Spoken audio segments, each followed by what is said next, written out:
सर्वदेष्टान धात्री नमः। ओम जगदाधार सर्वदेष्टान धात्री नमः। ओम जगदाधार सर्वदेष्टान धात्री नमः।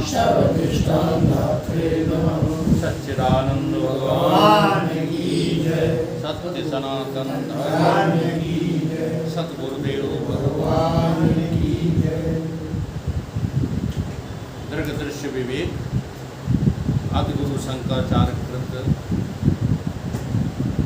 ग्रंथ, इसका आज श्लोक नंबर 27। अभी तक हमने सविकल्प समाधि और निर्विकल्प समाधि के बारे में जानकारी प्राप्त की। सविकल्प समाधि दो तरह की, शब्दानुबद्धि और दृश्यानुबद्धि सविकल्प समाधि। ये सब की सब समाधियाँ दो प्रकार की होती हैं, एक आंतरिक समाधि, दूसरा बाह्य समाधि। तो अभी तक अपन ने जो अध्ययन किया, जो चर्चा की, वो आंतरिक जो है समाधि की थी। आज जो चर्चा की जाएगी वो बाह्य समाधि की। ये बाह्य समाधि में भी शब्दानुबद्धि, दृश्यानुबद्धि, सविकल्प, निर्विकल्प समाधि होती है। इस प्रकार 3 आंतरिक, 3 बाह्य, 6 प्रकार की समाधि लगाना जिसको आ जाता है वो फिर सहज समाधि का अधिकारी हो जाता है। तो आज बाह्य समाधि के विषय में चर्चा करेंगे। ये बाह्य समाधि क्या होती है?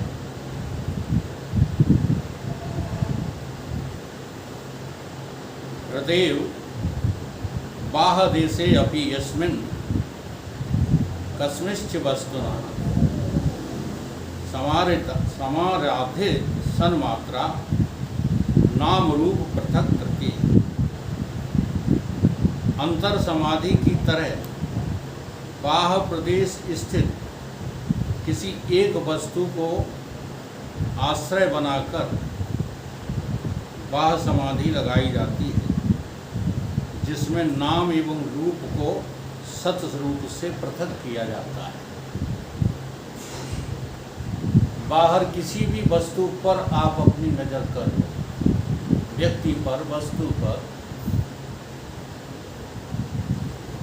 और वहीं से प्रारंभ हो जाओ। अभी तक क्या था? आंख बंद करके भीतर हमें क्या क्या दिखता है उनको लेकर के, शब्दों को, दृश्यों को लेकर के समाधि लगाने की प्रक्रिया बताई।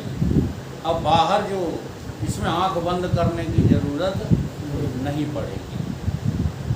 बस उस वस्तु को हम किसी भी तरह आश्रय सत स्वरूप ही देखें, वस्तु न देखें, नाम रूप न देखें, नाम रूप को पृथक करके सत्य स्वरूप ही का साक्षात्कार करें, तो हमारी बाह्य समाधि लगने लगेगी। तो यही बाह्य समाधि को लेकर के कबीर बाबा कहते हैं, चलो फिरो सो परिक्रमा, खाओ पियो सो पूजा, सो जाओ तो लगी समाधि, भाव मिटाया दूजा। ये चलते फिरते समाधि लग जाती, लेकिन अब उसको समझना पड़ेगा। जैसे हमारे जगदीश जी तो अभी तक वही माने बैठे हैं, वही उनका एक प्रश्न बना रहता है कि सर्वत्र ब्रह्म है तो दुकान भी तो ब्रह्म है। तो यहाँ समाधि लगाना दिखाया जा रहा है कि दुकान को ब्रह्म मत देखो, दुकान तो देखो, लेकिन दुकान का नाम रूप हटा दो अपनी बुद्धि से। दुकान की जितनी कार्रवाइयाँ हैं वो हटा दो अपनी बुद्धि से। न दुकान है न दुकान वाला है, ये दुकान जिससे सिद्ध हो रही है। कहाँ जा रहे हो? एक को तो निबट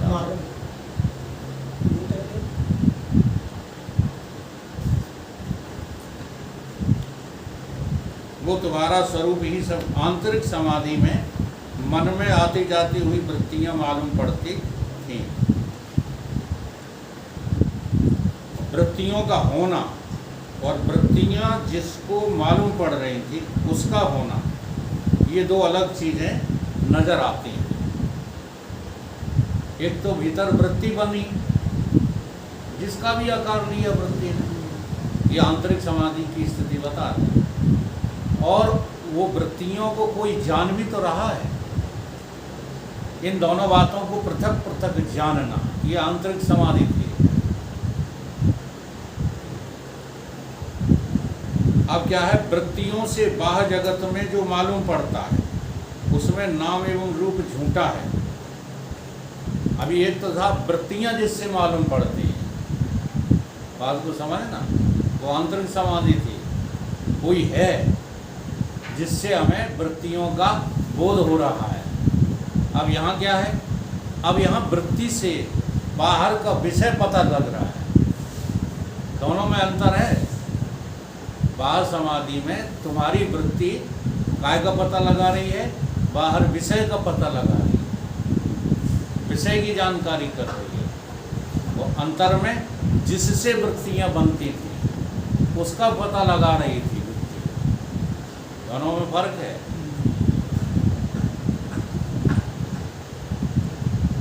ऐसा विवेक जन चिंतन बाह्य समाधि है, वह केवल सतमात्र है। तुम्हारी वृत्ति जिस विषय को जान रही है, आप वृत्ति में पहले जानते हैं, बाहर तो इंद्रियों के द्वारा देखना होता है। बाहर जो तुम्हें दृश्य दिखते हैं, विषय जो दिखते हैं, वो सत्य नहीं है, पहले आपकी वृत्ति में आता है। तो यहाँ पर जो है हमें क्या समझना है कि मेरी वृत्ति में कहे डोकर समझ में नहीं आ रही बात, नहीं आ रही, आ रही। तुम्हारी वृत्ति में जो भी पदार्थ आया, जो भी विषय आया, उस विषय को आपकी वृत्ति ने किसी ने पकड़ा। अब वहाँ पकड़ा और हमें ज्ञान हुआ कि ये कुर्सी है, ठीक है। अब इस कुर्सी के नाम रूप का क्या करो, आप हटा दो। तो नाम रूप कुर्सी का हटेगा तो कुर्सी नहीं रहेगी। फिर क्या सोचना है कि इसका सबका आश्रय मैं खुद अधिष्ठान रूप सच्चिदानंद ही हूँ। कुर्सी नहीं है, मैं ही तो हूँ, कुर्सी बन कर के दिखाई दे रहा हूँ। ये बाह्य समाधि है। और बारीकी इसकी जो समझिए, संक्षेप में भीतर जो है वह विषयाकार परिणत वृत्ति का आश्रय है। आपके भीतर जो है और कोई नहीं। जो है ना, निकलती है ना, है, वो केवल परमात्मा है और कोई है ही नहीं। तो तुम्हारी वृत्ति ने जो आकार का परिणाम लिया है उसका आश्रय वही है, आत्मा ही तो है। और कौन है भीतर, बताओ। तुम्हारी वृत्ति ने, चलो इस मकान का आकार लिया तुम्हारी वृत्ति ने, ठीक। अब वृत्ति में मकान है, वृत्ति में मकान है, बाहर तो ईंट पत्थर है, मकान कहाँ है? वृत्ति में है। इसलिए चाहे जहाँ रहो दिन भर, रात को कहाँ आते हो? कह नहीं रहे वीरेंद्र, छाता ले लेके चले आते। अब वृत्ति में तो मकान अपना कहीं और है भाई, अपना खत्म करना है। मकान तो वहाँ भी है, आश्रम में मकान नहीं है, तो खत्म क्या करना है? अपना। और ये अपना बिना जाने खत्म होगा नहीं। तो वही सिखा रहे हैं कि वृत्ति में जो आकार बना है वो आकार भी तुम्हारी वृत्ति, दोनों झूठी है। ये किसकी आश्रित है? तुम्हारे ही भीतर जो चेतन तत्व है उसके आश्रित है। इसलिए है तो केवल वही, बाकी तो सब झूठ है। ये बाह्य समाधि है। बाहर की चीज़ों को देख करके उसकी असत्यता को सिद्ध कर देना और अपनी सत्यता को स्वीकार कर लेना, बाह्य समाधि कहलाता है। ये बाह्य समाधि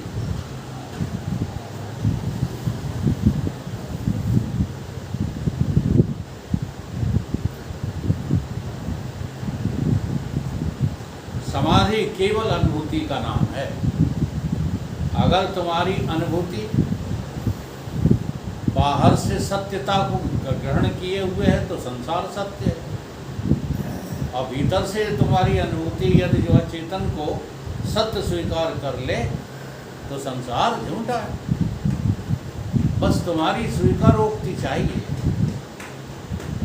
तुम संसार को सत्य स्वीकार किए बैठे हो, इसलिए सत्य लग रहा है, सत्य है थोड़ी।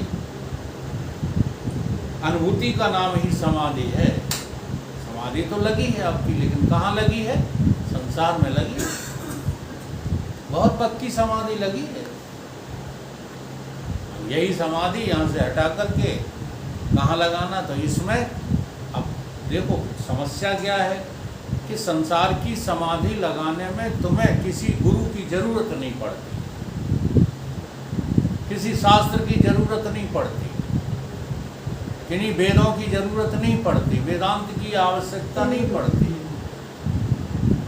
लेकिन चेतन में समाधिस्थ होने के लिए सबसे पहले श्रद्धा और विश्वास की जरूरत पड़ेगी, क्योंकि वो दिखता ही नहीं, वो मन के द्वारा पकड़ा ही नहीं जा सकता, बुद्धि के द्वारा जाना ही नहीं जा सकता। और ये संसार सब ये मन बुद्धि और इंद्रियों का विषय है, इसलिए वो कठिन पड़ रहा है। अगर भगवान ने तुमको जो है इंद्रियां ही न दी होती, सोचो केवल मन दिया होता तो ये बाहर का संसार होता, और मन बुद्धि भी न दी होती तो भीतर का भी नहीं होता। तो ये जो किराए के तुम्हें चश्मे मिले हैं, इन किराए के चश्मों के द्वारा जिसे तुम सत्य सिद्ध कर रहे हो वहीं बंध गए हो। ये हैं झूठे। बाह्य जगत भी झूठा है, आंतरिक जगत भी झूठा है। इसलिए दो तरह की समाधि बताई, आंतरिक समाधि, बाह्य समाधि। तो अभी अपन चर्चा कर रहे हैं बाह्य समाधि के ऊपर। पहले वस्तु का सामान्य ज्ञान होता है, फिर उसका परिचय मिलने पर अनुभव जानने ज्ञान होता है। होता है कि नहीं? जैसे आपसे किसी ने कहा कि बहुत बढ़िया वेदांत का प्रवचन सुनाते हैं वकील साहब, उनके पास चले जाओ, ये तुम्हें वेदांत सीखना है। ये कैसा परिचय हो गया? सामान्य परिचय हो गया। आप चल दिए परिचय में लिख करके वाटर वर्क्स बिजली घर के सामने, ये सामान्य परिचय है, ठीक है। ये शास्त्र भी क्या देते हैं? सामान्य परिचय देते हैं। किसका? ब्रह्म का। बहुत सरल बात है अगर समझ में आ जाए तो। इसलिए वेद शास्त्रों से रट रटा के पढ़ पढ़ा के तुम्हें सामान्य परिचय मिलेगा ब्रह्म का। अब विशेष परिचय कब होगा? जब इस एड्रेस के अनुसार आप चलें, जो एड्रेस लिखा गया है उसका पालन करें, पूछते पूछते पूछते पूछते साधनों के द्वारा, मोटरसाइकिल के द्वारा, कार के द्वारा, कैसे वो वहाँ पहुँचे और दरवाजे पर पहुँच गए, तभी आपको जो है मूल परिचय नहीं मिला। मूल परिचय कब मिला? जब हम आपके सामने आके खड़े हो गए तो मूल परिचय हो गया। हो गया? अब एक बार मूल परिचय हो जाए तो दोबारा किसी से पूछोगे हैं? फिर तो सीधे वहीं लगोगे आकर। बस यही ये सामान्य परिचय हैं। वेद शास्त्र उपनिषद गीता रामायण सामान्य ब्रह्म का परिचय दे रहे हैं। अब जो बीच में गुरुदेव मिलेंगे वही हाथ पकड़ करके तुमको उस परम पिता परमात्मा से मिला देंगे। आत्म परमात्म बिछड़े रहे बहुकाल, बिछड़े कि नहीं बिछड़े? सतगुरु मेला कर दिया, वो सुंदर मेला कर दिया, ऐसे मिले सतगुरु मिले दलाल। जब गल्ला बेचने तक में तुम्हें दलाल की आवश्यकता पड़ती है तो क्या भगवान को पाने में दलाल की आवश्यकता नहीं है? बस हम दलाल नहीं सही पाते, बेईमान दलालों के चक्कर में पड़ गए। बताओ, कोई भी चीज़ आप विक्रय करने जाओ और दलाल बेईमान हो तो आपको प्रॉफिट होगी कि लॉस होगा? बस यही तो संसार और परमात्मा के बीच में दलाली चल रही है। आज बेईमान दलालों की बाढ़ आ गई है। ईमानदार दलाल मिल जाए तो फिर सामान्य परिचय देर नहीं।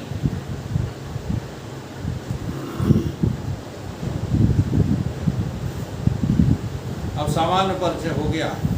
इसी प्रकार यद्यपि हम मैं के रूप में आत्मा को जानते हैं, किंतु उसका स्पष्ट ज्ञान नहीं हो रहा है। कहते नहीं, अब तो हम जान गए कि हम आत्मा हैं। अब जान तो गए, लेकिन कहीं ना कहीं कुछ और निकल पड़ते हो। क्यों? आत्मा से सामान्य परिचय कराने वाले के ऊपर अभी श्रद्धा विश्वास नहीं है। और श्रद्धा विश्वास हो जाए तो अभी उधर रुचि नहीं है। हाँ, उसको पाने की रुचि नहीं। खाली श्रद्धा विश्वास पर क्या करेगा यदि रुचि नहीं होगी? तो रुचि भी होना चाहिए, लगन भी होना चाहिए और श्रद्धा विश्वास भी होना चाहिए। फिर क्या होगा? स्पष्ट ज्ञान तभी हो पाएगा जब हम उससे परिचित हों। हम शरीर को ही अपना मैं कहते हैं। वेदांत प्रमाण से हम अपने सही रूप को जान लेते हैं। प्रमाणिक ज्ञान से अपने स्वरूप की जो जानकारी होती है वह स्व अनुभव है। ये प्रमाणों से जो हमें जानकारी हुई अपने आप की, उसी को कहते हैं स्व अनुभूति, स्व अनुभव। जैसे हम दृग्दृश्य का विवेक कर अपने अंदर विचार करके दृश्यानुबद्धि, शब्दानुबद्धि, सविकल्प समाधि से होते हुए निर्विकल्प समाधि तक पहुंच जाते हैं, वैसे ही हम बाहर किसी भी वस्तु को लेकर उसके नाम रूप की उपेक्षा कर ब्रह्म को प्राप्त कर सकते हैं और उसी में समाधिस्थ हो सकते हैं। इस प्रकार की समाधि में आंखें बंद करने की आवश्यकता नहीं है। खुली आंखों से ब्रह्म प्राप्त हो सकता है। ऐसे बाह्य वस्तुओं को देख आंतरिक समाधि इतनी कठिन नहीं है जितनी कठिन बाह्य समाधि। अब दिख रहा है जो है कमरा, तो तुम क्या कह रहे हो? कमरा है ही नहीं है? दिख रहा है घट, और तुम क्या कह रहे हो? घड़ा है ही नहीं, मिट्टी है ना? घड़ा वाले को घड़ा विक्रय करना है तो वो क्या बेच रहा है? घड़ा। वो खरीदने वाले को घड़ा खरीदना है तो वो क्या खरीद रहा है? घड़ा। अब दोनों की भाषा सुनो।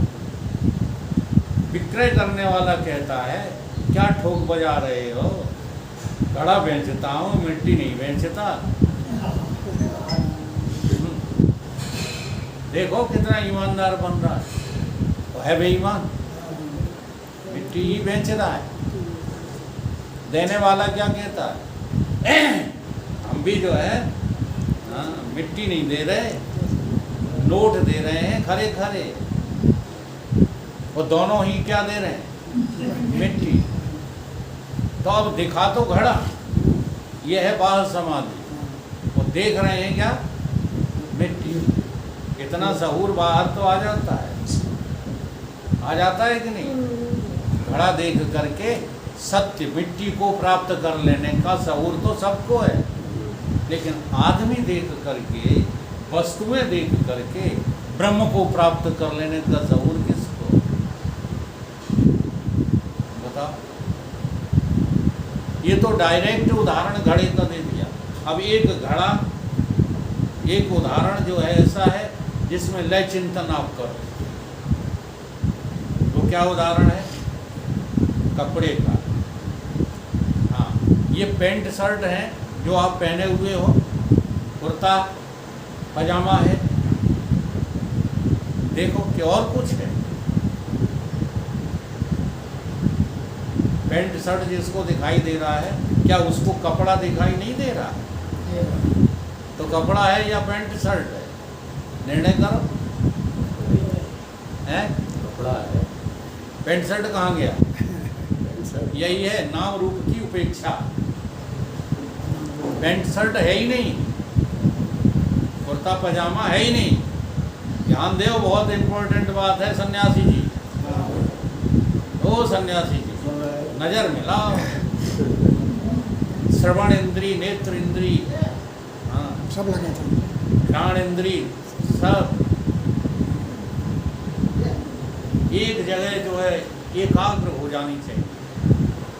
तो कपड़ा है, पैंट शर्ट तो नहीं है? बोलो। हाँ कपड़ा है। अब और गहरे में देखो, कपड़ा ही नहीं है, कपड़े का भी नाम रूप जो है उपेक्षित करो। लंबा नहीं है, चौड़ा नहीं, 10 मीटर नहीं है, बल्कि क्या है? सूत मात्र है। और गहराई में पहुंच गए कि नहीं? हैं? हाँ। अब सूत भी नाम रूप है, सूत का भी नाम सूत है और रूप लंबा लंबा है कि नहीं है? उसको भी उपेक्षित कर दो तो सूत भी नहीं है। क्या है? बोलो। कपास, ठीक है, कपास का भी नाम रूप है। अब कपास का नाम रूप भी उपेक्षित करके देखो तो क्या निकलेगा? मिट्टी। और वहाँ घट के नाम रूप उपेक्षित किए थे, वहाँ क्या निकला था? मिट्टी। और यहाँ सब नाम रूप उपेक्षित किए तो क्या निकला? मिट्टी। ऐसे ही जड़ वस्तुओं को देख करके नाम रूप उपेक्षित करके पीछे जाओ तो निकलेगा चेतन।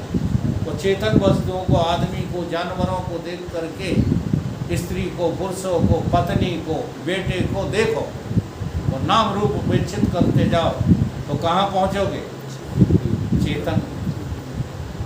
हाँ, चाहे जड़ से शुरू हो चाहे चेतन से शुरू हो, बाह समाधि भी लगाने से मिलेगा क्या? केवल चेतन। इसलिए ओम जगदाधार सर्वधिष्ठान धात्रे नमः, तब ये मंत्र बना। नाम रूप की उपेक्षा करना समाधि है। ये तो बड़ा कठिन काम। कोई रुपया दे रहा है, तुमको मिट्टी लगेगी? खुश हो जाओगे, हाँ मजा आ गया, आज तो 10,000 की गड्डी मिल गई। बस संन्यास वहीं से चालू होता है, जब हम सारे नाम रूपों की उपेक्षा करते हुए केवल क्या देखें? जो अभी हमारे दामोदर जी ने प्रश्न किए थे, 2 प्रकृतियों को देखें और कुछ देखें। अब वही लंबा जो है वो है लय चिंतन। तो जो आत्मा से ही आकाश की उत्पत्ति है कि नहीं? और उसी आकाश से वायु पैदा हुई है और उसी वायु से अग्नि पैदा हुई है, उसी अग्नि से जल पैदा हुआ, उसी जल से पृथ्वी पैदा हुई, उसी पृथ्वी से औषधियाँ पैदा हुई है कि नहीं? और उन्हीं औषधियों के मेल से बोलो, हाँ, ये जीव जो है मानव शरीर पैदा हुए। बड़ा गहरा चिंतन है। अब जरा जो है बैक गियर लगा दो, पृथ्वी को ले कर लो कहाँ? पहले तो सारे पूरे ब्रह्मांड की प्रकृति को ले कर दो पृथ्वी में, पृथ्वी को ले कर दो कहाँ? जल में, जल को अग्नि में, अग्नि को वायु में, वायु को आकाश में, और आकाश का अधिष्ठान कोई और नहीं निकलेगा, आपकी आत्मा ही निकलेगी, जिसका नाम है बाह समाधि। तो चलते फिरते, हाँ, केवल हिम्मत जुटाओ, आकर्षित मत हो, लालची मत बनो। अब जो है, जो सद्गुरु और संत होते हैं वो सब तरह की बातें इसलिए करते हैं कि कोई कहीं लुढ़का पड़ा है, कोई कहीं लुढ़का पड़ा है। जैसे